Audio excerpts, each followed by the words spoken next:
Good evening out there. Good evening. And it's snowy evening. Most people snowed in tonight, but I got a very special guest tonight from Pain and Purpose Podcast, episode 27. I reached out to one of the best to ever do it in the Mercer County area. Um, my little bro Trey Lowe, man. What's up, Trey? How you doing tonight, brother? Mike, what's going on? What's going on? Thank you for having me on here. I'm blessed. I'm just happy to Indeed. be here. Just happy to live life, man. So can't Indeed, get any man. better than that. Indeed, man. I just want to tell you, man, it was a joy watching you rock out. You know what I mean? I was once I started going to games up North Jersey, I kind of became it kind of became a little tough for me to be impressed with brothers out there hooping. You get what I'm saying on the high school level. I But definitely you was understand that. but you was one of the ones that had me jump in that whip and come to the gym and check out the games, man. And tonight we're gonna go through, you know what I'm saying, a lot of your career, different times in your playing career and stuff like that, man. And just fill us in on everything so we can enjoy this ride, man. How everything All right. going with you now, man? Everything's going great now. Gotten in the coaching side of things now, so I'm just loving that side of basketball. I finally experienced all the stress and all the heartaches and stuff that the coaches and stuff had to deal with now because I feel it now too. These Yeah. coaching is not for everybody though. I wouldn't say it's not for everybody. Some people don't they just can't translate to that side of basketball because I think playing basketball and coaching is two different things, and I think I'm finally realizing that. Yeah, yeah. So now you kind of appreciate more of some of the stuff that your coaches had to deal with, huh? Most definitely, because it's hard. Sometimes it's hard. Like you can't, you as a coach, you expect players to just know basics and just know just things to do, like Yeah, your simple basketball stuff. And sometimes those kids don't know it, and so yeah, now you're frustrated. You're getting mad at yourself because you're tripping and stuff like that. So it's just like it's just hard. yeah, man. Let's take it back to the beginning, man. When did your dad first put your dad being a former Trenton High basketball player? You know what I'm saying? Well Mhm. known. Shout out to Sam. Um, when did he first put the ball in your hands, and then you realize, like, all right, this is something I like doing. Honestly, I think by the time I was my dad's when I was born at 1 or 2, I had a basketball in Mm. my hand. So it's walking, sitting in the crib, just holding it in my hand, just to. So that's when I think when it honestly started though. And I think I I could kind of see as I that. got older, say it again, sorry. I could see Sam doing that. I could definitely Most see that. definitely, yeah. My dad always said, he said, "Look, I know I ain't gonna force you to play basketball, but the ball always gonna be in your hands." And I feel Mm-hmm. like as I got older, he kind of just started to see that I was taking it serious. I wanted to learn. I wanted to get better. And I wanted to just compete. And I think by the time I was like maybe 5 or 6, he kind of like most of my dad around that age, you don't really see like strides of getting better in basketball. But my dad always told me, he Mm-hmm. said around 5 or 6, you were so much more ahead of some of the kids out at your age. So he said, I just stuck with it, just like you stuck with it. So he said, if this your dream to go as far as you possibly could, let's make it happen. Indeed, indeed. When I first saw you rocking, I saw you playing with Dion Chu with Oh, Trenton Hurricanes first with the yes, Trenton sir. Hurricanes. Take me back to that time, man. And how That was was it? that was a great time back then. I love basketball, but that was a we practiced in junior two, middle of the hood. That was just a Mm-hmm. different kind of basketball. So I know a lot of people don't really say Central Jersey a good basketball area, but I feel like around that time with the b-ball spotlight stuff, we definitely made our name and put on for the Trenton area though for sure. Indeed. And I'm trying to Going to the tournaments down to Lakewood and Neptune and things all over the place, and we hooped and we made some noise. indeed, indeed, indeed. And then you kind of moved over to team MVP, man. Yeah. Yeah, I Team mean with Val. Talk about that for a little bit, man. I mean, we kind of had some of the same players from Team MVP and Trent Hurricanes. So kind of my dad and Miss Val moved over to Team MVP, and we brought some of the kids. I think James, Kevin, Alexis, Mm-hmm. some of the people over to Team MVP, and that's where it really took off. I feel like we were one of the best teams in the state in our age group. I think that might have been maybe 8 or 9 U, 10 U maybe. Mm-hmm. So Yeah, we were the yeah. best teams in the state. We always rocked out with King Street Kings, and it was a battle. But I love that basketball just because like we kind of got out the Trent area and we started to get all around the state and we started traveling things like that. Yeah, it and what you was just talking about, just getting out of the area and rocking and getting that experience, man. And because one of the goals that me, Dion, Bruce, and all of us had when we sat down years ago was around 2000. We had a meeting and we was talking about how we were so behind in our area in terms of Okay. basketball development. Yeah. It was mostly you playing rec leagues. You play for your like Moody Park or uh, Martin House and all of these rec leagues and stuff. Then when you get to high school, you play rec leagues. You play your high school season in summer league, and that's it. Mm-hmm. Our kids wasn't really getting really introduced to that AAU world, and we wanted to change the whole culture. You know what I'm saying? So by the time Yeah. we got to your age, we was fully throttled and going out and changing it. So you guys got a chance Mm-hmm. to experience a lot more than people before y'all. You know what I mean? And So I try to tell a lot of kids now that you get out the area that you're in terms of just basketball, whatever mm, sport you're playing, you gotta go, you gotta travel, you gotta get around just to see, because everybody's good from everywhere and everybody plays different style of mm-hmm. basketball. And I feel like at that age around 8, 9, where you're like I said, you're starting to take those strides and those steps in basketball, you're taking real serious now. You're playing teams from New York, North Jersey, South Jersey. Yeah, You notice everybody dribble the ball the same, but it's a different kind of basketball everywhere you go. And I kind of feel facts. like that woke me up a little bit at the early age. I'm like, wow, so I may be good in this area here, but if I want to be the best, we gotta play the best. And I Indeed. kind of that was always my mindset growing up when I was young and through middle school and through high school and even college before I got hurt. You did. Then you stayed on the move, man. Moved I up the had to. faces. Yes, sir. Talk And about that was Rob Cole, man. Like wow. what was the whole faces experience about, man? Take me there. Uh, Take me to the whole faces experience, man. I love honestly that might have been one of the best AAU teams I played on just because the kind of person he is, and he's a real uptight person, real in your face, like gonna curse you out, yell at you, gonna put you in your place. But I feel like I needed that. Yeah, so it's different Mm. hearing it from your dad all the time, but now you have another coach who takes pride in the way he coaches and the way he plays and things like that. So I had to have a chip on my shoulder, and I just kind of just had to bring that toughness with me. And that kind of playing with faces gave me a different kind of toughness just because they're out in the Newark area. So we're playing against those guys every day, every week, every Mm. practice, and then Rob was bringing in guys from Philly. My guy Mike Gelasso Mm-hmm. and Samir Taylor. So Yeah. yeah, those all my we still close today still to this day. But that just brought all different areas of basketball on the one team. So we kind of just bounced off of each other, learned different things. We all kind of had our specialties. I was a scorer. Mike was a ball facilitator. So Samir was a defensive guy. So we kind of all blended well though. But I love faces the most. That was I such a know. great time and just a great experience. Them was the years, man. Faces, team battle, King Street Kings. Uh-huh.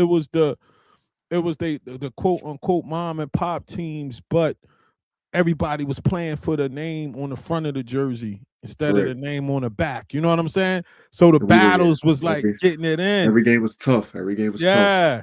I think Me once and the sneakers, Tyus, yeah, yeah. me Go and ahead, go Tyus were ahead. just talking not too long ago about all the matches we had playing against each other. We were 8, 9, 10 years old, and how actually like how that was good basketball back then compared to the basketball Mm, you see now at 8 or 9 years old. These kids can barely dribble, barely can shoot.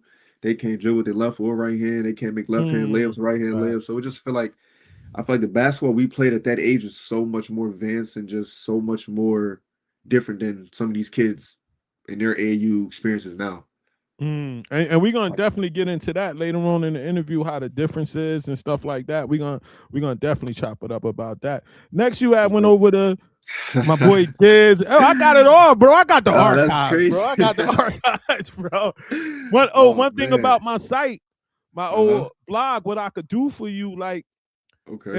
if I go in and if you go on the old blog and you go in the search and you put Uh-huh. in quotations your name, every Yeah. article I ever written about you will come up. Oh wow. Yeah, and I you didn't could know get that at all all. of them, and then you could get the link, and you'll have every article that I Uh-huh. ever wrote about you. Oh, You know what I mean? I'm gonna definitely have to go check that out then for sure. Yeah, every article. That's how I was able to get all these pictures. I Uh-huh. just put your name in. I go down and I just save Okay, the okay. picture like that. Yeah, I could get every article. I actually remember that picture. I was at Rebounds down in Neptune. I remember that. 100%, I'm, I'm 100%. yes, My sir. my man Giz came over with God Game, Coach Pete. Shout out to Uh-huh. Pete, man. How was Still it talk to him rocking to with this them, day. man? I still talk to Coach Pete to this day still. Mm-hmm. So there's a couple players from Pennington that before I got there they there, but they know him very close. So that's just another way to just keep keep everybody in touch. But NJ got game was amazing too. I love a lot of North Jersey Mm. guys. Mm-hmm. That's when me and Otis Livingston first linked up. I think Mm-hmm. that might have been 12 or 13 U, and we were Mm-hmm. battling out with King Street Kings and still Yeah. all the Oh, North you Jersey taking me teams, back. Yeah, you the taking me Linden back. Ballers and all the. I remember those were some good times in basketball. I'm telling you. I know, We used man. to You have taking me back. the games at that rec center up in North, in the middle Mm-hmm. of that park in the hood. That was Mm-hmm. amazing. Like I said, that just brought another basketball, another side of toughness, another just different way of playing to with all the different kind of Jersey kids and New York kids that we had on our team. But Yeah, go ahead. that was another great experience too, though. So just love Coach Pete to death for sure. Yeah, now how was Pete having y'all practicing that little gym up there? Where was it? Up I there was by in up there dang by the mall. Up there, what's that yes mall on sir. Route 1? Right around the corner Um from that mall. I had went in there one time. I was like, this where you get everybody better hey, but when I say that teaches you how to play. You Yeah, learn how to that gym play. was small. You learn how to play in tight spaces. You learn how to just maneuver and play basketball the right way sometimes. I feel like sometimes a lot of these kids don't know how to play the right way. You know what I'm saying? So Mm. moving without the ball, cutting, Mm-hmm. when teaching kids when you're making a rip through or drive or jab step, literally going through the man rather than going around them. Playing in little tight gyms like that, you feel like you learn the little small details that help you get those easy buckets sometimes. And I think it Mm-hmm. helped. Now let's talk about your middle school career over, b-ball spotlight career over. Okay. You know what I'm saying? Uh-huh. It's time for you to pick a high school. Yeah. And during the time, a lot of people was going to like Catholic school, prep schools, different things of that nature. Was Ewing always the spot, or was it like, did you guys get other interests? Did y'all flirt with any other places, or Uh-huh. was Ewing always the spot? Honestly, Ewing was never going to be the spot. Honestly, we looked at Mm. a couple prep schools. Mm-hmm. We were supposed to go to Pennington Prep with that's when Carl Towns and Wade Baldwin had reclassed down in my year. We were Mm-hmm. all supposed to go to Pennington Prep together, and then something happened last minute, and everybody else kind of just went their own ways. But no, Pennington was definitely one of my choices. 'Cause I played for Kevin Boyle on Team New Jersey ABC in fifth grade with Carl Towns in them. So Uh-huh. he got in touch with my dad and tried to get me to come down to either St. Pat's when he was still there, and then tried to get me to go to Montverde with him when he left from St. Pat's to go down there. Mm. But me and my dad kind of sat down and was like, my dad was like, look, do you want to go to a prep school or a private school, or you want to get it from a public school? And I chose to go the public school route. I wanted to make my Mm-hmm. own name the right way, and the Mm-hmm. one That's dope. I was gonna be the one to do it. So I That's just chose to dope. stay at UM High. And yeah, although people say going to public school is a lot tougher, but I liked it. It taught me a lot of things. You get a different kind of experience going to a public school and playing all these big time private schools and prep schools and Catholic schools. And honestly, we beat some of those guys too. So I definitely enjoyed my time at UM High for sure too. Now you get into Ewing High, it's your freshman year. You Hmm. guys win this state title, but how was the adjustment for you? You know what I'm Um, saying? Coming in from eighth grade and playing in varsity as a freshman. How was the adjustment for you? I think the biggest adjustment for me was kind of the strength wise because I was still growing Mm. into my body, so I was only maybe Mm-hmm. 5'8", 5'9", but I had all the Mm-hmm. skill, could shoot the ball. So that's what I think helped me my freshman year, although I didn't have the size and the strength, my basketball skill, my IQ, and things like that took me a lot further and kept me on the court at times just because I knew the game in that way. So that although I didn't have the strength and the size, but I was still able to play just because I knew the game of basketball. I could shoot the ball, I could handle the ball, and just little things like that. Those small details that can get you over the top when you don't have this athleticism or the strength yet. How did you feel taking that championship run during your freshman year? Oh, honestly, that was an amazing time. I learned a lot Mm. from all the older guys because I was only freshman. I was all seniors, so Mm-hmm. definitely learned a lot. Had to grow up really fast, matured a little bit. Um, just kind of just got to see, and I played. I didn't play all the games, but I played in some of them. I played in state championship game. I played in the TOC game. So just little games here and there. I played it. I just got to learn and just see and learn to play basketball. So it was definitely a great experience, and I wish I could have did that again my senior year, but fell a little short in the state championship. Yeah, we gonna definitely get there. Oh man. What was the adjustment in terms of coming from being an eighth grader, being one of the players that your team depend on in eighth grade, and then going Uh, through that?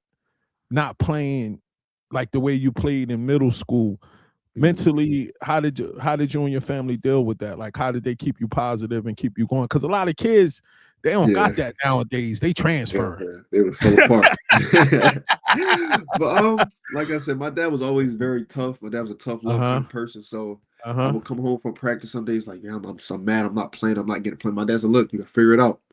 You gotta man up and figure it out. So it'd be times I would stay at the gym just working on knocking shots down, making free throws, making an extra pass, doing little ball handling things, just kind of just keeping myself busy and also just learning to wait my turn at the same time. I knew Shelly like loved her senior, so she was gonna play the seniors before me. But in practice, I proved myself every single day. I worked hard, stayed after practice, did a little extra reps and things like that. So I learned to you gotta grind and keep pushing, regardless of whatever situation you in, and you can't give up. And I feel like that mindset kind of helped me get through my freshman year, where at times I thought I should have been playing, but I wasn't, or I would have a good game and next game I didn't play as much. But I kind of had to realize it's part of the process, it's part of the road, it's part of the journey. You got to just keep pushing and keep going through it. Indeed. Then, how did you go from that to averaging 24 and 4 points your sophomore year, bro? How did you go from not playing to averaging? Talk to me, bro. Now you got something in the mix. What happened? I already did my research. I know what happened, but I want you to tell the people what happened over that summer. Something happened, bro. Hey, I hit a little growth spurt. I grew up. I mean, I didn't hit it. It wasn't a big growth spurt, but I grew from 5'9", 5'10". I came like 6'2", 6'3". And that's my a growth game kind of spurt. started to change. I mean, I can always shoot the ball. Like I said, I can always handle it. So now that I'm getting the height, I'm starting to get some strength on me now. So now I'm just starting to put everything together now.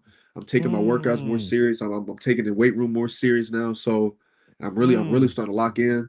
I got my first offer. That's my summertime of my freshman year. After my freshman bachelor, I got my first offer from Temple, St. Joe's, Drexel, all in the same week. So now I'm locked in up here. I'm focused. Me and my dad are in the gym at the park, get shots up, running, staying in shape. So I wanted to prove to the whole state. I'm like, I'm here now. It's my time. So and I'm ready to just dominate. And that was my whole mindset from once I kind of got once Shelly gave me the ball in my hand my sophomore year, I'm like, yeah, this is my time now. So it's time That's to what I prove was the whole about to city. ask you. When did you know it was your team? Like, yo, this is my squad right now.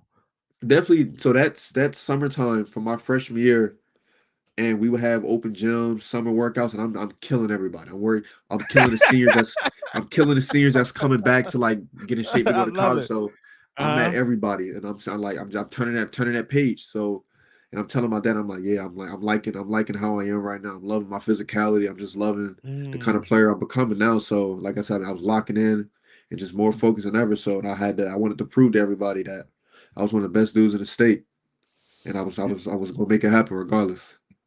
Definitely locked in. Then that junior year came around, averages went up. You was through the roof, man. You know what I'm saying?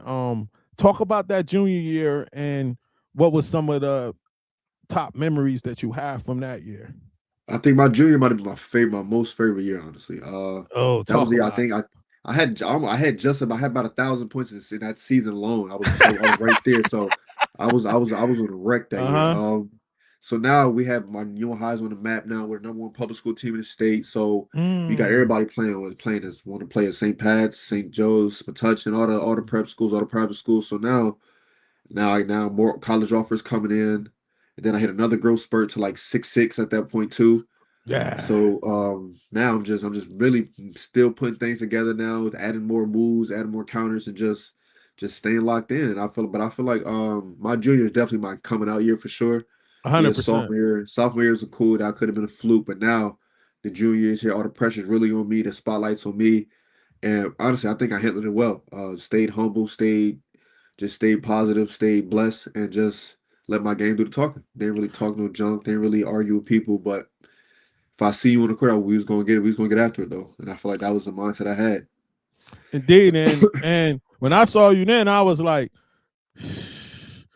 when he was in 8th grade, I should have put him in that top game in the gym classic. When I When I saw you as a junior, I was like, oh. Yeah, I was everything. I was like, I was taking everything to Mm. heart. Then I had just want, like I said, I want to prove to everybody that I Mm-hmm. was the best in the state. And I feel like my year, we had Mally, we had Briscoe, we had Miles Mm-hmm. Powell, Mm. a lot of so it was a lot of dudes. I had a lot of proving to do, and I felt like I proved myself.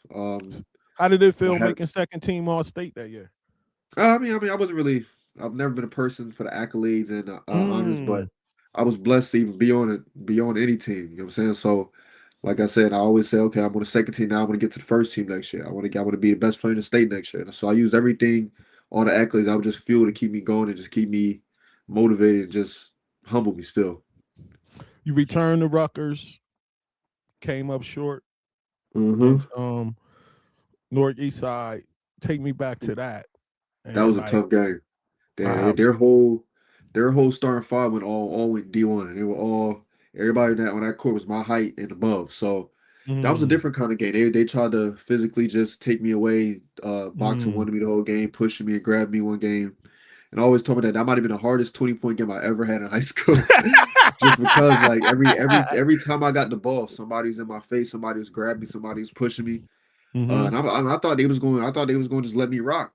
Soon as Mm-hmm. the ball tipped, somebody's right there in front of me the whole game. So I kind of just had to. I learned a little bit of toughness. Learn to just like let the game come to you. And I feel like that game taught me like. So now this is what your senior year is all going to be. People will be in your face the whole every game, every time you step on the court. And because I guess people know that you're the best guy out there, so they want to prove that they can stop you and shut you down. But Mm. that game was definitely the hardest 20-point game of my life. I definitely had worked for it. I think I finished with 20 and 10 that game, but it was hard. It wasn't enough to get the job done. How did you feel having all of the people from Ewing and most of the people from Mercer County coming out there, like cheering you on, and you feeling like you was carrying the torch? Like, how did that feel? Honestly, I just felt like the torch was passed to me, so I felt like I had to treat it Mm. the right way. I don't know Mm. who the torch is passed from, but I took it from somebody. But it was amazing having everybody from Ewing, Trenton, Hamilton all come out to the games and just see and just watch the things that I did on the court and how far I was bringing Ewing High and putting Ewing High back on the map like I did those 4 years I was there. It was a great time, honestly. And I feel like every game was lines to the. I don't know if you've been to all the Ewing games, but all the games, all the lines are down the street to get in. Just because, like, I think Ewing High, we were must see TV that year. Those 3 years from my sophomore year Mm-hmm. on, we every game was sold out, and I just feel like we put on a show every game we played. Did you feel that every night you had to perform at a high level because it might be somebody first time seeing you play? Definitely, I definitely. Every game I felt like I gotta do some. I had to be one step better than the last game, one play Mm. better, one less mistake, one less turnover from the previous game. And I feel like just having that mindset allowed me to just play every game. Mm. Because every game was new people there, new reporters there, new college coaches there. So like I said, I had to just show every game that I could do it. I'm the same person, I'm the same player every game. And I feel like consistency was the biggest thing I had from my sophomore year to my junior year. That yeah, I averaged 24 points and things like that, but some games I averaged 15, low 15s, 18. But and I made sure my junior year every game was gonna be 20 or more, five Mm. or more rebounds, three or more assists, four Mm. turnovers or less every game. So I kind of just tried to make that jump and just produce and just do everything better my senior junior from my sophomore year. And we go to the senior year. Trentonian Sportsman of the Year, Area Player of the Year, First Team All State, 25 points, 10 rebounds, 5 assists. The whole package. Like it was. What was that like? Like that final lap at Ewing. What was that My final lap at? Like, man. My senior year, I kind of just I wanted to work like that whole summer from my junior year to my senior year, I was working on everything. So working on being a better ball handler, being a better passer, being a better rebounder. And so I think my senior year, I wanted to just show everybody that I could do it all. So rebound, score, pass, block shots, play defense. And I feel like so I took more pride in my game, my all around game, my senior year that I didn't, I guess, show or prove my junior year. So I kind of just wanted to show everybody yeah, I might be one of the best scorers in the state, but I want to be one of the best rebounds. I want to be the best passers. I want to be the best defenders in the state too. So I think my senior, I just showed everybody I could do more than just score. Yeah, I saw with the stats, it was more well-rounded with the scoring and I mean the assists and defense and everything. And speaking of scoring, man, like talk about, man, some people just be happy to get a stack, man. You came out this joint and you dropped the deuce, man. Like a double uh, stack. Like talk about that, man. Like I mean, that 2,000 is was. crazy. I mean, that was a Talk great. about That was a great. Yeah, great moment to be in. Honest, I felt like scoring has always been one of my easy things. Even from middle school, elementary days, I was scoring and shooting and just that's always been easy. So once I got to high school and I kind of put together all the strength and athleticism and size, I'm like, let's get it done. Come on, let's see how we get this. And I feel like uh, if if we would have made it further in states after the state championship game, I think I probably could have got closer to 3K. That was honestly my goal. I wanted to get as high as I ooh, could. I a was going for it, Trey. but I let Trey my was team trying to down. get a So Trey. yeah, I was trying to get it. I was trying to get it. I think my senior year, the big name we gave. So they wanted us to play Roosevelt Catholic in the TLC championship. That was a Mm, whole. I think that's what all everybody wanted to see, me versus Briscoe, because we seen everybody already seen me versus Malley, mm-hmm, things like mm-hmm. that. But so they just wanted to see the next person on the stage there. And I think Briscoe had the biggest name in Jersey, but I was right behind it. And I think I proved myself that year too. Let's check out leading up to your 2,000 point, bro.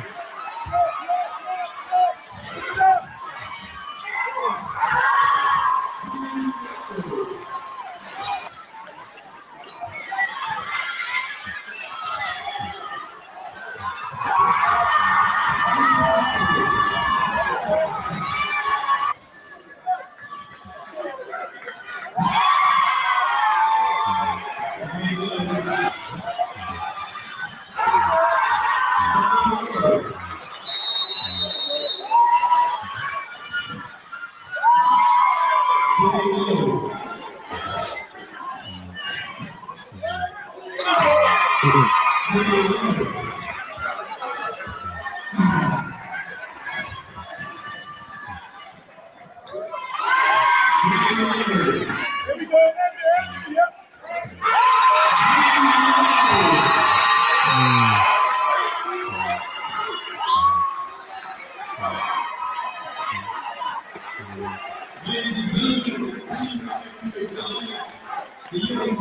But that was definitely a great Mm. accomplishment. I was very I think that was more so for my parents and family, honestly, more so than Hold on. accomplishment for me. Take me to that moment. How you feeling? What's going through your mind and your body? Like when that man talking about 2,000 points, bro. I mean, honestly, I took 2,000 just like I wasn't really excited when I got my 1,000. I was like, so I think I held my composure pretty good, honestly. But I felt like but I think like 2K, I was definitely excited just because I was the first one to do it in Mercer County or CBC. Mm. So I think that was another good accomplishment for me. But I was more proud that my parents were there to see me do that. My sister was there to see me do that, and the rest of my family. So I was just always grateful for the family, the friends I had around to just see me accomplish all my goals and things like that. But at that point in the season, I was locked in. I wanted to just get to the state championship and just solidify the UR High name and just things like that. So 2000 was a struggle to shoulder for me. It was kind of trying to move to the next play. Now came up short in the state finals. Was that the one that got away? Yeah, honestly, we I think we took that team too lightly. Mm. Um, I think that's what kind of what it was. We took them way too lightly because I think honestly we should beat them by 20, 30 points honestly. I was one of the people that took them very lightly. Um, just wasn't locked in the whole game. Wasn't taking it serious. Mm. And then by the time we tried to take it serious, it was too late. They had already But I had the finished, momentum. and that was a Yeah. that was a. And I feel like that to me, I think I finished with 30 and 10 that game. That was a terrible 30 and 10 I had just because took some bad shots. Just the Mm. little things like that. I feel like that could have switched and altered the game, and we could have got the win. Like we should have gotten it. And Mm. like I was so focused on getting to the TLC and playing Roosevelt Catholic in the TLC championship that I just lost focus of that specific game, and I felt like I let everybody down that game. Mm. Indeed, man. Indeed. I could dig it. I could dig it. Now, let's switch gears a little bit in terms of your career. Let's talk about we got to end it off with the lady, man, the coach, man. Talk Yes, about how sir. it was playing for her, man. All those Honestly, I years. love playing. Yeah, I love playing with her just because her energy, her enthusiasm, just how she was as a person, like Mm-hmm. that fit me. So growing up, I had all coaches that was yelling, screaming at you, cursing at you. So, and she did the same exact things, and I had so much more respect for her just because she was a woman and able to get Mm. all the guys control. They listen to her, they respect her, and that's why she was the only coach I think in America that won a state championship in boys basketball, girls basketball, I think Mm. softball. So she definitely held her own in every sport that she played and coached. So had a lot of respect for her in that way.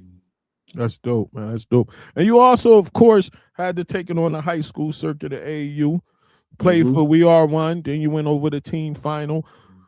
Talk about those experiences, man. First with We Are One, you know what I'm saying, and then why you made the decision to go over the team final, and what was the difference? We Are One was definitely I love We Are One too. We were number one in the country when I played with them.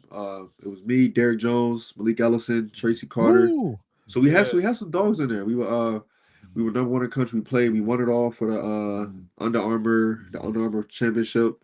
But Wear One was definitely good. Played. I had to learn how to play differently with different players. So that also developed my game more too. I was more of a ball handler. Some games I was more of a swing guy. So they allowed me to play all over just because I had the height, had the size, had the athleticism too. So that honestly helped me like I said, develop my game in many more aspects that I had before playing with I forgot who I was playing with the year before. Playing with Roadrunners that year where Roadrunners I was literally on the court just to score because we didn't have any scores on Roadrunners. So I literally was playing the point scoring and making a move to We Are One playing at a higher level. I learned just to adapt and everything and just learn different skills and different things like that. So my game definitely broadened in that way. And then Indeed. making a move to team final, that was more so just at that point now I want to win a championship on another circuit. So Mm. Rob Brown got in touch with me and Dante when they brought us over.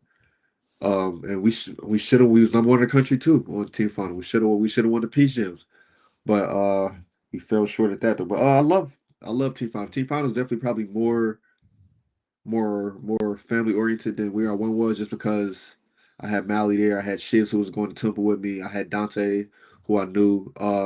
So just more of like a family oriented team. Everybody's a lot closer. We Are One, all those guys from Delaware, they all grew up with each other, so it was kind of little bit different for me joining that team. But I still love them too. I still talk to Coach Rail today, Coach Ron. I'm very close with all of them.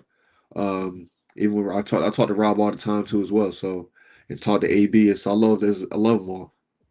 Was the Nike treatment on a Oh my different gosh. level? Oh my gosh, yeah. Oh my god. The amount of gear and sneakers we got, it was yeah. The amount of sneakers and gears we got had were like out of this world. Like I had Kobe's. I wish I had all the shoes. I gave them all away. I would give Uh-huh. all my shoes and the clothes to everybody in UNI High in Mercer County. So, but the amount of shoes and clothes and gear we got was out of this world. Uh, and then going to the LeBron camp and the KD camps and those camps like that, Mm. those camps are just like I just to me I just that just solidified like the level I could see myself playing one day. And so at Wow. that point, my mind was okay. If I can get to the NBA, let's get there. It don't matter how long it take you to get there, but you're doing the right things now. The highest people at the highest levels are seeing you. So I was working out with LeBron, working out with D Wade, all those guys at LeBron camp. So I'm around these guys, talking to these guys, picking their brains, and I'm like, every kid doesn't get to experience this. So Mm. I was just blessed to be in that position and just happy that I was able to even get that far in life. You know what I'm saying? So Yeah. at that point, I'm looking forward to the next level, looking forward to the next stage, and just excited to get to college so I can get to the NBA or overseas or somewhere at a high level and play and make some money to help my friends and my family out. Indeed. Got a question for you. Uh-huh. Reclassification. Here's a Ah. list of players that reclassed and to boost their stats and their status and things of that nature, their rankings and Uh-huh. things of that nature. You didn't go that route, right? But I Nah. always wondered. Uh-huh. Now you tell me, Uh-huh. how is Trey Lowe's story if he would have went that route? Honestly, A whole nother I year don't of high school, like if you would have I had think the that only whole nother year, go ahead, yeah. go ahead. I mean, only difference to me, I would say, with reclass, I probably just would be able to put on some more weight and just strength Mm, wise. But I've never been a fan of reclassing person. That's never been my thing. I just want to, if I can't get to that level with the time I already have, it's not meant to be for me then. So mm, always took pride in just even telling people, yeah, I never reclassed. I said I'd have had the same offers in a reclass I did reclass. So to me, reclassing didn't make a difference to me. But Temple was more of a personal decision to go there to me. But I mm-hmm, wanted to go to University of Texas with Shaka Smart. That's what I wanted to go to. mm-hmm. So having all those offers, I would have had the same offers if I reclassed or didn't reclass. So reclass to me just wasn't an option for me. It didn't really do anything for me, personally. Mm. I thought, But like, man, honest, when I saw you, I was like, if he would have did that, mhm. that senior year would have catapulted you to like that next, you know what I'm Yeah, saying? That uh-huh, blue blood conversation, that McDonald's All American, that blue blood yeah, conversation, and you know what I'm saying? Like, cause look what you yeah, did your senior year. So technically, that would have been your junior year. So now you got yeah, a whole nother year. Like you would have been in a yeah, whole nother stratosphere in terms of high school. You get what I'm yeah, saying? They would have been like, yo, this is ridiculous. And you probably could have got a little bored at the end of it, like uh-huh. what else I is it mean, for me to do? But it would yeah, I think it would have took you out the stratosphere in terms of high school your senior year if you would have yeah, did that. That's just yeah, my opinion, you know what I'm saying? yeah. Personally, I've never been a fan of the Dukes or Kentuckies. Like having I Mm. had talks with them, had talks with Coach K, had talks with Coach Kyle Perry. Just never was a fan of going to schools like that with other superstars. You know what I'm saying? So, and I Why? feel like Talk to especially me a going to a little bit school like about that. Duke or North Carolina Mm-hmm. or Kentucky where everybody there is just as good as you. You know what I'm saying? So Mm. the kind of players you're going to be, I feel like you're more grouped into a certain kind of position at schools like that. Mm. So that's kind of why I never was never a fan of going to big schools like that. But Interesting. I like that. I I just like always, that. yeah, I always wanted to go to a school that was going to fit me, that was going to be Mm-hmm. my style of play. Mm-hmm. Um, and I think Temple and Texas were those kind of schools for me. Whereas Shaka Indeed. Smart, he's a guy, all guys of length, athleticism, and I was just perfect.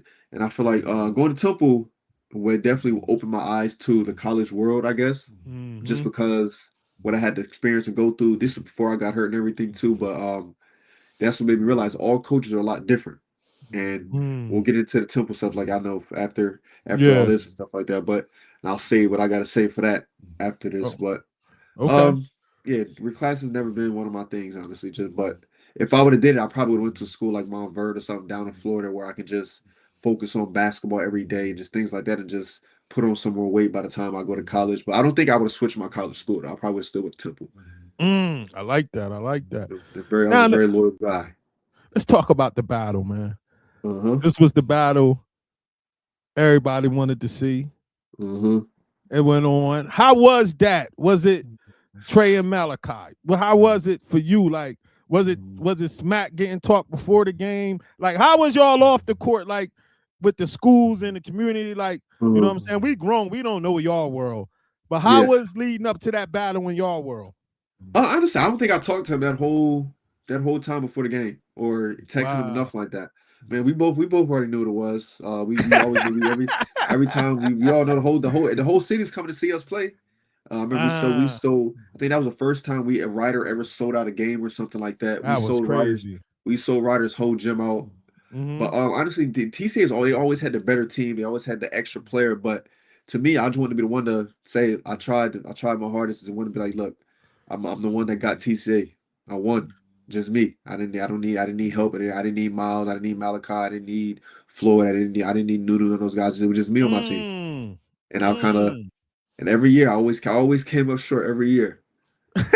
But I tried but to I think find his. those Go ahead. Go ahead. but I think those junior years and those seniors when we played TCA, I think that was me showing the town and everybody that who the best player in Mercer County was. And to me, Mm. I proved myself. I Mm. think both times we played them, both times we Hey, played TCA, and I feel like I proved myself. hey, I was trying to find a highlight. I couldn't find it. I wanted that. It was either at the arena. It was either a follow up dunk or alley. It was some kind of crazy dunk you did down there. At the Sovereign Bank Arena. Yeah, you Oh, remember I that? told him the one Oh yeah, Justin, JP missed the jump shot and Herb got the rebound. I came down the middle and they just moved out. Everybody just moved out the way. Yeah, that's Oh what yeah, I was trying to find. I uh-huh. was trying to find that joint. You was way over the Yeah, rim. I was trying to find that joint. yeah, I Um, remember that one. That yeah, was just, I think, yeah. We sold that game. We was up by like 15 at halftime. We sold that game. We I sold remember that that game. game, and then they made an adjustment. As Miles caught fire in that second half. Wasn't nothing Miles we could caught do about fire it. in that second half. But Indeed, I feel like indeed. it was always they never wanted to see us play TC in the championship. It was always we always played TC in the semifinals. It was never the championship. Every year it was Interesting. always in the so my sophomore year, junior, senior, every time we played TC, it was always semifinals, never championship. And I feel like I always wonder why the Mercer County people did that. Look at Mm. that. You see, Slee, he said they threw a 1-3-1 on y'all. Yo, yo. Now this question. I know you kind of humble, but Uh-huh. I need to know the truth on this one. Now, growing Okay. up, you I'm hear here. about the different basketball times. Your dad and them, Uh-huh. you know them 80s boys, they talk their stuff about who they Yeah. had. Then you had the 90s when like it came through like when I went to school. Of course, I wasn't no player, but I went to school and Uh-huh. stuff like that. You had the Rayshawn Glenn's, Deion Haynes, all of them, and you know Uh-huh. John Lindsay's and them. Then you had the people after y'all, but was y'all the best era? Oh, yes. I think I'm not gonna say by far, but I think we were the best era for sure. Why? Why? Tell me why you Just feel y'all was the because best era. I mean, just the things we were able to do. We all me, Malachi, Fannin, Leader, we were all big guards. You know what I'm saying? I feel like the guards Mm. back in the day, you didn't see too many 6'5" and above guards. You know what I'm saying? So I Uh, feel like just the things we were able to do at our size was so much different than some of those guys were able to do back in the day. and I And think the that's schools y'all went to some schools, bro. Like y'all went to yeah. some high colleges. You get what I'm saying? Like that crew y'all had went to some schools, man. You know what I Uh-huh. mean? So I'm glad you was honest with that one. Now let's get Dude, into I had go this ahead. talk with my pops all the time too. Like who's the he of course we go back and forth. I'm like, man, look, it's different. I don't think there was anybody who would have had like somebody from back in the day would have had the garbage they would if they were taller than me, we just gonna play on the perimeter. If you're smaller than me, I'm gonna Mm. just shoot over top of you. So I feel like just little things like that. Yeah, you could be strong as you want to be, but the height don't matter. The height changes things. 100%. 100%. 100%. And now you kind of touched on it. Uh-huh. How was it signing with Temple, man? Yeah, And getting it done? Temple's definitely I love Temple. They took care of me very well. Temple taught me a lot of lessons, but going through that whole recruiting process, it was amazing. I got a call from so literally the day I was going to commit to Temple, Larry Brown from SMU called me. Mm. And I'm like, man. I'm saying my dad's looking at me like, too late now. You said you was gonna go to Temple. So and my dad was always been the kind of person you gonna stick to your word. If you're gonna tell him you're going somewhere, you're going somewhere. But I feel like I should have waited till the springtime to commit rather than committing in September when I did. So I committed the first time around rather than waiting until the springtime to commit. Why? Um I think my dad kind of just wanted me to get it over it. He wanted me to he knew I think we kind of were going back and forth about the schools. I wanted to go to like I said, I wanted to go to Texas or SMU. And Mm-hmm. my dad was like, I don't want you to go too far from home. I want you to be closer to home so we can see you, come to your games, things like that. So going to Temple was definitely more of a family thing for me, just Mm-hmm. because everybody can come see me play. Everybody's close to us, closer to home. So, but if I can go back and do it again, I probably would have waited till the springtime to commit rather than just Mm. get it out the way early. Mm. Now take us to that year at Temple and you playing like what's the adjustment about what's the adjustment like for college on and off the court? Uh-huh. Off the court is a lot of freedom. You're literally on your own. So you're going to dictate the things you do off the court. Sure, there's nobody holding your hand. There's nobody babysitting you. Mm-hmm. On the court, my biggest thing was just trying to forcing myself to wait my turn, and I didn't want to wait my turn at Temple. just because I knew I could play with those guys. I was better than some of those guys, but Mm-hmm. they were seniors. And Dunphy was the kind of coach that he liked to play. He gave his seniors the upper hand right away. So, and I felt Mm-hmm. like to me that kind of that threw me the wrong way at first because I'm like, yo, like this is we're Temple's highest rated recruiting class ever. We're all top 100 recruits. So, in summertime in practice, we're right at the seniors. Me and Shiz and Big Earn. We there's no like gap in between us. Sometimes we were way better than them, but I felt Mm. we proved ourselves to start and play a lot of minutes. But being on a team with a lot of seniors and upperclassmen, it was just hard for Duff to find minutes for everybody. But Mm-hmm. that taught me to just keep grinding, keep pushing away, and something will happen. And I felt like halfway through the season, I finally got the starter position. I wanted it. And Mm-hmm. I was producing more. I was being more of a help to the team. So Yeah, you was playing with I think y'all was playing Illinois, is one of those teams, and you had a breakout game, like 20 something uh, points. that was against Nova when they was number one in the country. That's Take the me year to that moment and what was that's going the year on. yeah that's the year they won it all too. Mm-hmm. That point of the year, I just told myself I'm like, look, I'm gonna find my way to get on the court somehow, some way. And I Mm-hmm. was so mad that day because I think Dunph started shiz over me just because I don't even know why, but I was so mad. So I told myself, I'm like, you know what? I gotta lock in today. I'm gonna make Dunph keep me on the court today. So soon as I got in, I'm like, yeah, he's not taking me out now. So and I just did everything I could for him to possibly never take me out of the game. And I feel like so that went from playing defense, getting steals, Mm-hmm. rebounding, trying to do everything. And I feel like that game proved to the world, I guess, that I should be starting, I should be playing a lot more minutes than I was. Yeah, and But I was like everything's learning experience, though. So 100%. And it's important that you talk about this because, and we could get into that mhm. a little more in a few. I just feel that a lot of parents set their kids up now not to go through none of that, Yeah, and you they have think to. they're not gonna go through none of that. You get You what I'm need you need saying? to go through you need to go through some hardships and some things like that because it makes you a better man at the end of the day. Mm-hmm. It Mm-hmm. humbles you. You Mm-hmm. learn to figure things out and go through stuff. And I feel like Mm-hmm. not having and I feel like what some parents do nowadays trying to like protect their kids way too much is not it's not benefiting them at the end in the end game just because like your kid has to go through hardships. He has to learn, you know what I'm saying? So he can't have his cake his whole life. Mm-hmm. And Mm-hmm. I feel Because then, like yeah. so I'm happy I had to go through what I went through at Temple and I had to earn what I wanted. So Mm. I had to prove that I just had to prove and I had to keep proving. Yeah, one day is good, but you gotta do this you gotta be the same player, same person every single day. And that kind of taught me like, yes, like yeah, you have one good game today, one good practice today, but what are you gonna be tomorrow? What are you gonna be next week? What are you gonna be week after that? And that kind of taught me like discipline. So learning how to be the same player on and off the court, handling my business in the classroom, handling my business with Mm-hmm. my tutors and my advisors and things like that, and not slipping up. Just little things like that, like just learning like to manage yourself and your time and just all around being a better person, better player, respecting everybody, just little things. And I feel like all of that taught me to just be a better person when I was at Temple. Indeed. Now let's go to that night, bro. Mhm. Um, when your life changed, like what was what was the plan for the night, and like take us through that if you can. If it's too Uh-huh. tough, I understand. You know what I mean? If you No, it's can, all good. It's all good. But that yeah. night, that day we had a game that Saturday. I remember this day like it was on like it happened yesterday. Honestly, I'm not. Mm-hmm. I can never forget it.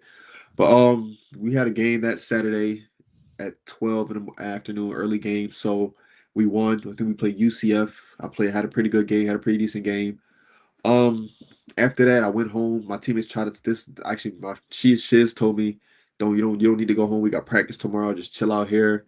And you know me, it's 8, 9. I just turned 19 that year too. So you know, I'm a Mm-hmm. kid, I'm grown. I want to do what I want to do. So I went home, drove home, and then I drove up to North Jersey to go hang out with some of my friends who went to Montclair Mm-hmm. State and I'm just cooling it, playing video games all day. Then had practice that Sunday morning at like 7 in the morning. So Mm-hmm. I'm leaving North Jersey around like 1, 2 in the morning trying to drive home. Yeah, that's a And height. yeah, so that's a 2 hour drive too from Philly Mm-hmm. to Mm-hmm. North Jersey. And Facts. I didn't sleep all day. I was up since the game and just moving all day. So driving home. Like I'm think I'm good. I was passing Rutgers area, and I'm like, I'm almost home. Right here, I'm good. I'm good. I'm good. Because I was gonna stop at my parents' house and just nap there for a little bit, and then drive to Philly after that. And then just yeah, it just happened. I just dozed off, and I don't. That's the last thing I remember. I didn't Mm. wake up after that, and I woke up in Wow. the hospital. I was just so confused. Mm. It So you just wake up yeah. in the hospital. When did you realize what happened? So I woke up in the hospital, and I'm thinking I got to get to practice. I'm trying to get out the bed. I didn't know that I was paralyzed from the neck down. I couldn't move. So I got out the hospital and fell straight on my face. And I Mm. see my mom and dad sitting there just crying and bawling out. And I'm so confused. I'm like, what's going on? Why can't I move? And that's what my dad told me. He's like, you was in a car accident and you're paralyzed right now. You can't move. You can yeah, only you can move from your neck up. And I was like, huh? I'm just like I'm thinking back. I'm like, this is a joke, right? I'm playing this. This is a dream.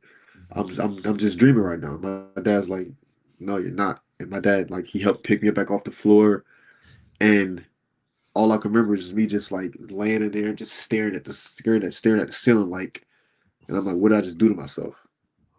And I'm Mm. just like, my life just completely just changed, and that's when it kind of Mm. hit me. I'm like, I just went from the top of the world to now nothing. All these Mm. years of what I worked for to get to the NBA, to get overseas, is gone now. And doctor Mm. comes in the room is like, I don't think your son will be able to walk again. He'll be in a wheelchair for the rest of his Mm. life. And that was the first time I've ever seen my dad cry. And Mm. that kind of hit me hard because I'm like, I just ruined my life. I said the life I promised to give to my parents and just things like that is over now. And something else clicked in me. I'm like, I gotta figure out, I gotta learn how to walk. I gotta figure this out. Mm. So after the doctor told me that I'll never walk again, I'm like, yeah, we gotta. My dad was pissed at her for saying that too, because she came in and just said, yeah, he's never gonna walk Yeah. again, and walked out. Yeah. Mm-hmm. And I'm looking, I'm like, my dad's sitting there crying. I'm like, yeah, no, I can't. I'm not about to go out like this. So um, every day from there on, I just kind of just had, I was praying that something would happen. Hopefully, I would get some movement back in my arms and my legs and my feet. And one day, I kind of had my feet start tingling and moving a little bit. So I was okay. That's a step. And by this time, Mm. they transferred me from I think the hospital. I forgot the name of the hospital up in North Jersey, but it's like by Rutgers. So I think Robert Wood, maybe something. I Yeah. don't really know. 100%. Robert Wood. Yeah. Over there by Rutgers, and they transferred me to Yeah. McGee over here in Philly, which they specialize in Mm-hmm. spinal cord stuff like that. So I bruised my whole entire spine. Mm. So and apparently they said bruising it would have is worse than breaking it because breaking it you could have just repair it. So bruising it, I have just permanent damage, permanent blood clots, permanent like just spinal issues and things like that. So, which is why I was never able to get back to playing basketball at the level I was, just because like I didn't fully break it. So it was a lot worse than fully breaking it. Mm-hmm. So I kind of had to just so some of my nerves came back, some nerves didn't. So I just had to learn to just figure things out and deal with things. So I had to learn how to rewalk again, how to learn how to just live life all over again, how to hold a toothbrush, how to hold a spoon, how to hold a fork, even learn how to hold a pencil again and write. So that I had to learn everything from basically like a little kid all over again and catch myself up to life as a 19-year-old now. So How did you? that was the next biggest How the did next you biggest fighting process. I had to do all that. take me to that moment when you finally took that first step unassisted? Uh-huh. How did you feel? So that was months and months and months of just learning how to walk again. Just they were literally taking my legs, teaching me how to have a perfect, like a good gait again and things like that. Just because like learning how to walk again, it's like you start over from a toddler, like a kid. So you got the wide legs and things like that. I was falling over. I couldn't even sit up because I had no ab strength. I had no much chest muscles, no stomach muscles. So I couldn't even I couldn't even sit up like this. So every time I would sit up, I would just fall back. So they taught me how to like just have a chair behind me or have like a rest just to hold me up, things like that. But Mm-hmm. taking Mm-hmm. that first walk, I think I finally that was the first time I cried because Mm. I didn't cry that whole time. I didn't cry. I wanted to be tough for my parents, wanted to be tough for my family and my friends and things like that. I didn't want anybody to see me hurting, but I was hurting every single day just because like I felt like I let them down. Um, this wasn't what I had planned in life, and Facts. it hit me very hard. So every day I woke up with the mindset like I gotta walk again, I gotta walk again, I gotta do this again, I gotta learn how to pull my pants on, I gotta learn how to put my own socks on, put my shoes on. I don't want my parents to have to stop their rest of their lives just to help me and just think like that for me. So I took every day like a workout. Every day I was locked in just as much as I would have been playing basketball. So just I think I was the first person to walk out of the hospital without any assistance. So that was a Mm. big like moment for me just because I'm like, although my life of basketball playing is over, but that doesn't mean my whole life is over. And that's when I kind of realized that, yeah, it's gonna hurt. It's gonna hurt now when I go back to school, but just because like can't play, can't practice, can't do things like that. But I'm gonna work my butt off to even just run again, walk again. So every day when I got back to campus, I was with our athletic trainer, just learning, just picking up on how to walk again, run again, and just at a faster speed. So I'm running laps with the guys. I'm running miles with the guys. Yeah, my time's a lot slower and I couldn't move as fast, but I still wanted to just feel a part of the team and just be a part of the program. Mm. So and that was all my doing. Dunphy didn't force me to do any of that. I wanted to be at every practice. I wore my uniform every practice, dressed up, traveled with the team. So and I feel like that just to me just kept me around as a player and just kind of helped me get through some of those tough times and dark nights where I'm like, yo, like I should be out here scoring 20 points a game right now. But Yeah, yet I'm yeah, here learning how to walk yeah. again, learning how to just live life again as a regular person. But it definitely humbled me a lot too, just because that I learned that just as much as you can have the best life in the world, everything get taken from you right then and there. hundred And so percent. I remember just on taught me a lot too. yeah, I remember September 14, 2009 when my life changed. When I Uh-huh. woke up that morning, I thought I was just going to work, having a regular Yeah. day. I didn't Uh-huh. know I was gonna find my wife murdered and I was gonna be the suspect. You know what I'm saying? Like, and Uh-huh. then I went through something similar to you. I go to my first therapy session Uh-huh. and they give me this psychologist, and I sit down with her, and the first thing out her mouth, she says, "You ain't the first husband who's been accused of murder, and you ain't gonna be the last. Get over it." Yo, I'm fresh. I'm still in shock. Wow. And I hear this Wow. lady say this, you know what I'm saying? So I understand that feeling. It's tough, right? Yeah. But Just not yet. what was the now when you think back at it, Uh-huh. how key was it that your father and them raised you in the mindset ever since you was young to figure it out? How did that benefit you in this situation? You get what I'm saying?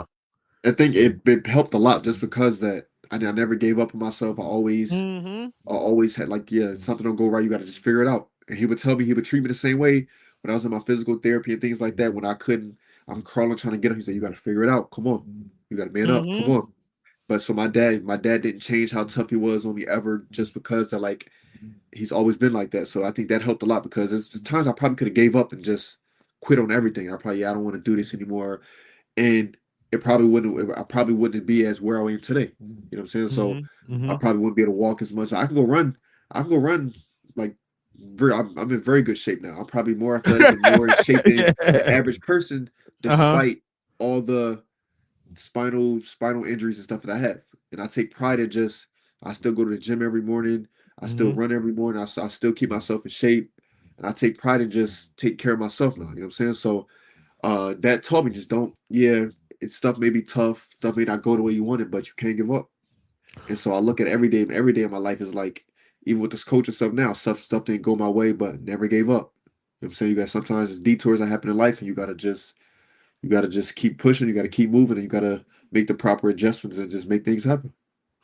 How was it on that final time at Temple when you was trying and then they might have came to you and was like, yo, or you might have decided to yourself like it's a wrap. I gotta go in another direction. In terms Um of like it was really over. Cause uh, I interviewed a lot of players and even Shep Gardner and them and different uh, guys. And we always came to that question when they knew it was definitely over and they had to go back to like a regular life. uh-huh. It was a difficult transition Yeah. when it ain't basketball no more. How was that for you? I think ours. So since the fact that my injury is a little different than theirs, Mm-hmm. so they probably had like a lot of ACL tears and just basketball stuff like that. Mine was like an actual life different injury. So I think I Yeah. looked at it differently. Uh-huh. So I knew from the fact that I wasn't gonna be able to get back to the same person I was from my ex as soon as I woke up Okay. from that. Okay. So the doctor Okay. already told me. So Okay. I Okay. realized so I kind of looked at things differently and said, okay, so since I can't get back to basketball at the same level, what am I going to do now? So that's how I ask my questions. I Mm. would ask myself. So now I locked in on school. I ended up finishing my bachelor's. I still Mm. graduated my bachelor's in 3 years and then got my master's for my fourth year. So I locked in on school, just focused more. I'm like now, okay, so I don't have sports, so now I really gotta lock in. You know what I'm saying? So like I Mm. said, don't give up. You gotta detours happen. You gotta just make the proper adjustments. So I made the proper adjustments. I took school a lot more serious. Mm-hmm. Ended up getting my bachelor, my master's, and now coaching came about. So I'm like, you know what? Let me try this. So I got the coaching, went back to U High for a year, and Mm-hmm. then jumped up to the college level. Just I think just because I feel like the college level is meant for me. It's where I should be, and I feel like that's the goal I want to have in life: to be a head coach one day at the NBA level or the high school level or the college level, I and like that. just rock out. So I feel like that's my. And right now I'm at a little detour. So stuff didn't go my way over this past summer in terms of looking find a different college or NBA G League job, and I had to pivot, had to make a different move, and just keep myself busy, keep myself in the lines and coaching and things like that. So that's what I'm doing now. Let's talk about the coaching, man. You coaching in college, like Mhm. what we had tapped into a little bit earlier, man. Like, what do you think some of the misconceptions that these high school kids have coming out of high school now in terms of developing their game on and off the floor that they think you guys are looking for, but y'all might be looking for something different when you're recruiting for college? Now that I'm on the other side of basketball now, I get to see Yeah. what it really feels like to recruit. So when you're recruiting a kid, you're not only looking at his basketball skills, you're looking at how he is off the court, how does he treat his parents, how does he treat his Mm, family. You know what I'm saying? So it's not just about basketball. Now that I actually see it though, just because like yeah, I don't want to because now you're bringing a kid to campus now. Now he's a part of your family now, so he's gonna be around mm, your kids, your family, your things like that, around other kids. So now he's not. You have a whole another group of kids that you're worried about. You know what I'm saying? So you don't want to bring a kid that's bad. He doesn't treat his friends the right way or his family the right way because like he's gonna bring that same energy to the team, and now it's gonna be an issue for the team now. So with recruiting, we definitely look at more as a broader thing. Now, yeah, you have some kids who they're just that good, so that you bring them as an exception. You just kind of keep your eye on them. You keep people around them that can help them and benefit them. But majority of the time when you're recruiting a kid, is a lot more. It's a lot that goes into it. mm, So I think, but some of these kids nowadays look at recruiting as, oh, if I can score 20 points a game, I'm going D1. That's not the mm-hmm, case at all. So we look mm, at it's not always about scoring. It's not always about. It's like the little things. And I personally look at when I go recruit kids, it's just like, what can you do for me on and off the court? How are you? Are you the same person on the court as you are off the court? Are you a hard worker? Do you get up early in the morning to go work out? Do you how what I gotta call you every day to go work out and make sure you're in the gym? You know what I'm saying? So it just kind of just little things like that that coaches look at when recruiting kids and even talking to families and things like that. how does the parents' behavior contribute to the recruiting? Honestly believe that the way a kid is, he gets that from his parents. So if you Mm, see a kid being disrespectful, yelling and screaming at his teammates on the court, that's a product of his environment, and that's mm, how I look at things. Yeah, and I think it's okay to be frustrated with your teammates sometimes in the middle of games and screaming, yeah, that stuff like that happens. But the way you talk to your teammates in public, on TV, and things like that, that shows like what kind of character you have as a person, things like that. So I feel like looking at the way some kids are and some way are, I think that is for a result of how parents raise them and things like that. and this hands-on culture of AAU, the parents got access to the Mhm. coaches, text messages, calls, things like that. High school, they got access easy to the coaches, meetings after games, this and this, blah, blah, blah. How is that different on the college level? College level was way more professional. Coaches Mm, we don't talk to parents at all. We have mm, no desire to talk to parents. If there's an issue, you can set up a meeting time to come talk and meet with me mm-hmm, and things like that. So, but you're not going to just come up to me after every game and start whining and complaining. College coaches don't go for that at all.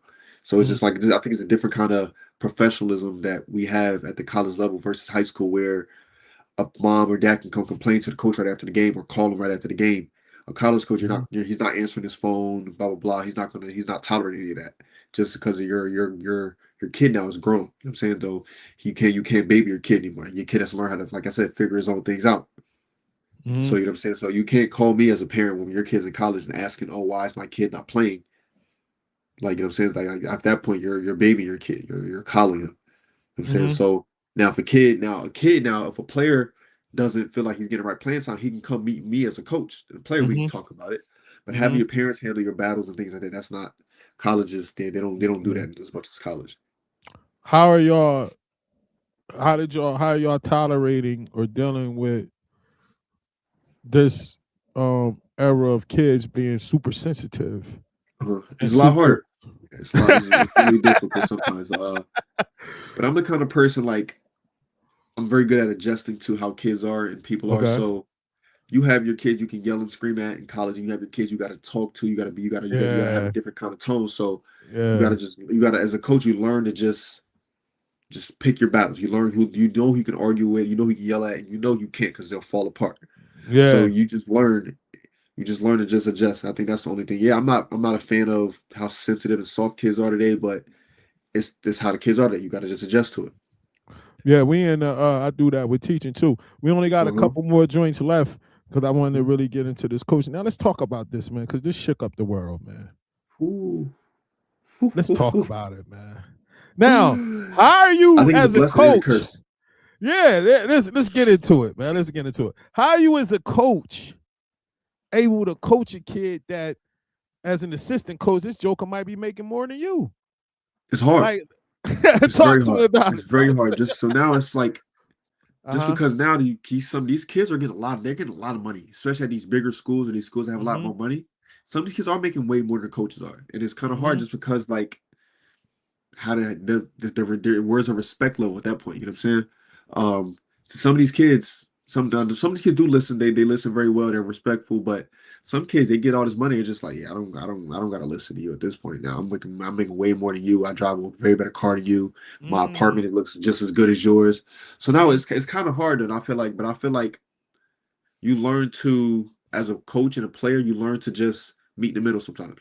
So now you learn that you can't talk to these kids a certain way just because they have all this money, they have all these things that come with them, and it goes along with Mm. the sensitivity and things like that too. But it is just hard. So now some of these kids, you talk to some of these kids a different way, they're gonna take their money and just go somewhere else, which is bad at Mm. the same time because now the transfer rules are terrible too, just because I think the whole college football and basketball world right now is terrible just because of NIL and how much some of these kids actually making, how much these kids bargain for money. You know what I'm saying? So they're asking for personal drivers or asking for cars or asking What? for this, they're asking for that.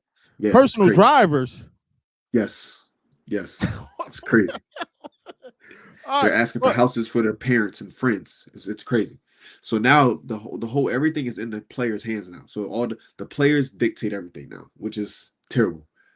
And I yeah, I'm feel like it hearing is. now on recruiting visits, it's not Mhm. showing the campus, it's not letting you know the Nope. facilities. It's you sit down and you got to get them a presentation Mhm. on how you gonna market them in the NIL and you got and they How got to meet much? with your general manager and How much money can you give me? Basically, mm, is the question. Can you do you have enough money to afford me? It's basically how it is now. And if you personal don't have enough money, drivers is yeah, crazy. and if you don't have enough money to afford me, I'm not coming to your school. I will find a school. I will find a school that has the money to pay for me and my needs and what I want. And it's clear. That's basically how it is now. And at But your lower go ahead. schools, it's a Mm-hmm. little different because it's different. Like if you're not a top player, it's kind of Mm-hmm. hard to basically. So if I'm a AJ DeBensta at a BYU, I can yeah he can do what he wants just because he knows he's number one recruit coming out of high school. He can bargain for what he wants. So I think BYU's giving him maybe 5 to 10 mil this year. That's how Yeah, much he's getting something this like year. that. Yeah, But like yeah. he can bargain for that. You know what I'm saying? So now your low level kids, it's a little bit harder just because you don't have the notoriety or things like that. But if you play like for my little cousin Deuce, who had him at LaSalle last year too. He had a great season at LaSalle. Now he was able to bargain for more money when he went to St. Joe's. Mm-hmm. So just kind of how you portray yourself, basically what it is. But once you get to a certain point where everybody knows who you are, you have the numbers, you have the stat line to back it up, you can bargain for whatever you want. But my question is, all right, let's say you, right? Uh-huh. You went to Temple, you Uh-huh. stayed there, you got your degree and your master's. You get what I'm Uh-huh. saying? Yeah. So you can you got a network. If Uh-huh. everything else fails, you can make some calls in that area and get you Yeah. a job. If these kids went to four It's different hard. schools, how they Yeah. getting a degree and how they gonna live once the basketball money run out? That's something I think that's yet to be figured out. So most of these kids they're taking like just bull crap degrees. So not even real Mm, degrees or good degrees. They're just doing mm, anything to take their time up to just make money and play sports. Like a lot of these mm, kids don't even get masters. They're just getting multiple undergrads, which is a lot mm, easier to do. And they just mm. so it just I think it's terrible. But and I think right now it's so hard to probably try to put a limit on NIL money because you already have no limit Oh, on it, so you can't now bring it yeah, down. So I feel like it's yeah, only going to get worse. And yeah. the more freedom we give to the players is just going to make it worse too. Like I think I watched a interview today with what's his face from the UConn talking about how if the NCAA allows people from the G League and stuff to come to college, he might leave college. You know, just Yeah, because like yeah. it's getting college is getting crazy. I think it's so worse. It's terrible now. All right, final question in this area. I Uh-huh. got like one more, then we'll be done. Uh-huh. Is the since the new thing with the recruiting, everybody going in the transfer portal, especially Uh-huh. the smaller schools, and I get it. Yeah.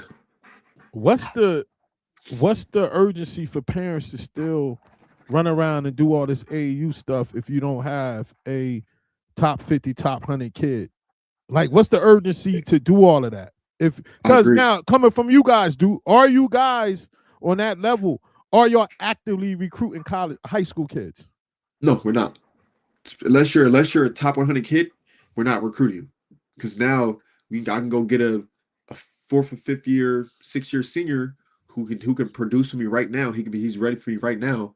So why am I wasting my time recruiting a kid from high school who it's going to take maybe a year or two to develop and just get better? Because now everything is like a business. Like I said, now in NIL, you have these kids for a year, two max. So now I want the best kid that can help my program for that 1 year. So that's kind of how college coaches look at it now. So how do Unless you're like I said, yeah. unless you're a top 100 guy, we're not wasting our time on you at all. Especially for a smaller level school, we're just going to get a fifth or 6 year senior guy who can come in and give me 15 to 20 points a game, 5 to 10 rebounds a game, 3 to 4 assists, and pay him how much we need to pay him, and he's out after next year. We're going to find the next guy that's up in line. That's kind of how it goes now. So if you had Trey Lowe Jr. Uh-huh.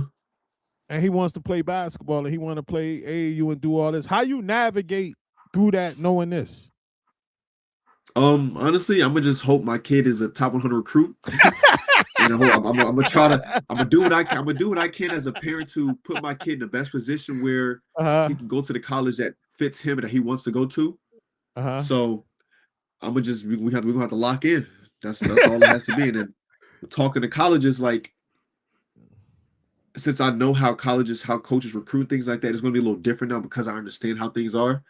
And I'm gonna keep it real with my son. Like, look, this may not be the school for you just because they have Luke Clear also recruiting. See, that's what kids don't realize either. When they're picking these schools, they're not also looking at who's also going to be there that's in your class too, and that play the same position as 100%. you. So they think 100%. yeah, the name is cool, but you're not. Are you going to play? You know what I'm saying? So I want my kid to go to a school where he's going to play. So if you have to go to a lower level school, that's where we're going to go because you're going to play. You don't want the big name school because 9 times out of 10, if you're not a top guy, you're not going to play. And seeing it now how coaching goes, if like for example, in my class at Temple, I was the number one person they recruited in my position. So that was a two guard. Just like Shiz's number one position, they recruited him as a point. So Mm-hmm. and I see now as a coaching, you have a list. We have a list of positions. We have all five positions in 10 to 20 guys per position. So if the Mm. one guy we don't want, let's go down to the next guy. This guy don't want, go to the next guy. You know what I'm saying? So and that's how it works. It's like a system. I don't think a lot of players realize or see that. because they're just, oh, I got an offer from Temple, or I got an offer from Duke now, I'm gonna go there. Not realizing they've also offered 10, 15 other guys in your position, and whoever takes that commitment first, they're just gonna rock with that. So I think it's like it's a business on both sides, and it's a good we and bad thing, though. we coming to the end now. Mm-hmm. You had your dad as a reference. You seen some basketball growing up. You Mm-hmm. played in an era that you said probably was the best era, which Yeah. I agree. Now, give me your Mercer County Mount Rushmore. You could pick them from any era you want, and you can include yourself. Give me your four for the Mount A Rushmore. 4? All right. Yeah. From all Mercer County. Yeah. All right. Okay. I'm gonna definitely put myself on there for sure. Greg Grant for sure. I think I'm gonna put Davon on there.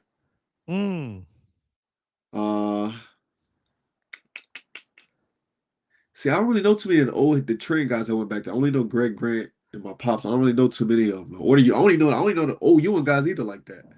I just know who I know. Okay. But so I say this. I put me, Greg Grant, Davon. Dang, this last one be hard. I'll put Miles Powell on there. Talk about it. Okay, hey man, that's your list. What? Like it's different. It's different. I know that's different, but hey, it is I'm what gonna it stick is. with what I got. What? In closing, right? Uh-huh. What would you, if you had to sit down with a player that was going through that situation you went through, that's laying in that bed, and they invite you in to talk to him, and you sit down, what do you say to him while he laying in that bed? Honestly, just you gotta breathe first. Breathe. Just understand what you're in right now. You gotta understand what you're up against now, because now you have a whole new fight now, and now it's gonna you got people depending on you to get back to where you were. People want to see you be healthy. So as much as I don't want to say that, you got to man up now. It's not gonna be easy. This next road, this journey you're about to go on, it's not gonna be easy. It's not gonna be fun. It's gonna be times you feel defeated. It's gonna be times you want to give up. It's gonna be times where you feel like you're not here. But you, at the end of the day, if you don't give up, if you keep pushing, you keep moving forward, you will not regret it. And I don't regret anything that I've done in life and what happened to me in life, just because I never gave up on myself. I never gave up on what I could be. And at the end of the day, yeah, what you want got taken away from you, but that doesn't mean you just not another way to still be in that era or things like that of what you want to be in. So yeah, playing wise, man, it got taken away from you, but what about being an agent? What about being a coach now? You know what I'm saying? So there's always different alternatives and different routes for the love of your lives and things like that. And I feel like that's what I realized too, which is why I never wanted to give up on myself or my family or my friends, just because like I'm gonna get it somehow. I'm gonna be rich somehow. I'm gonna get the money I want somehow. I'm gonna get the accolades somehow another way now. So now I got all the scoring accolades, and let's go get some championship rings as a coach now. You know what I'm saying? So there's different ways to still be at the top of what you want to do. It's just on a different side now. And I feel like once you realize that while going through a tough or traumatic experience, you kind of learn to understand and just adapt. That's my word of the day. Adapt to what's going on and just figure it out. Indeed. Final question: how did this situation improve your relationship with God? Definitely. I prayed every day, honestly. So it taught me to just be thankful, be blessed to even still be alive. Because I could have died. I was in a coma for a little bit, so I couldn't have woken up. So I could have died. So that just taught me to like just be blessed and be thankful for the position that God has put you in. He's gave you another chance of life now. So I pray every day, read the Bible all the time. I have a Bible app right on my home screen I love it. that I look at every day. So every morning I read something right here. Every morning I wake up. So I'm just blessed. I stay blessed and just stay thankful and humble every day. Give a shout out to all of the people that was out there. A few of the people, personally that was there with you from your journey from pain to purpose, man. Okay. From the jump, always my mom and my dad, my little sister, my mom's two brothers, Uncle Steve, and their wives and kids and everybody. just my whole family, man. Just and then Mm-hmm. people like you who gave me a chance to play basketball and showcase my skills from a young Oh, age, thank and then all the coaches that I went through, Coach Rob, Coach Pete, you. Shelly, Mm-hmm. all my friends that were around me to watch me grow up and just play basketball, JP, Paul, Terrence, Mm-hmm. everybody, Sean Smith, the Smitty boys. So Mm-hmm. just everybody, my circle. I have a small circle, but the life I got to live and the things I've got to see and just be at has been Mm-hmm. amazing, honestly. And I'm very thankful and just for everybody that's been along for the ride and that's still along with this ride. So shout out to everybody, honestly. That's because All right. everybody's had a helping hand in me get to where I am today. All right, Trey, man. Thank you for coming on, sharing your story of pain and purpose, your journey, man. And like I said, man, you're definitely one of the best I've seen out there, bro. And it I was a joy appreciate that watching you too. rock, man. No Thank you for doubt. having me. Yes, Say sir. Appreciate everything. tell Say Fouch it and again. Tyus, tell Fouch and Tyus, I'm gonna come out there and check y'all out. I'm definitely gonna get a couple of y'all Most games before definitely. the season over. All right. Okay, okay. All Yes, right. sir. Take care, little bro. All right. Yes, sir. Be safe. You too. That was great, man, having Trey on tonight. Tune in next week as we bring another guest from Pain and Purpose podcast, man. It was a good interview. I hope people out there got something from it. You know what I'm saying? And the brother got a story, man. And I just wanted to also highlight his career because the brother put in that work. So this is Mike. Enjoy the rest of your night. Now I got to go out here and try to do some of this snow stuff. Enjoy the rest of your night. Shalom.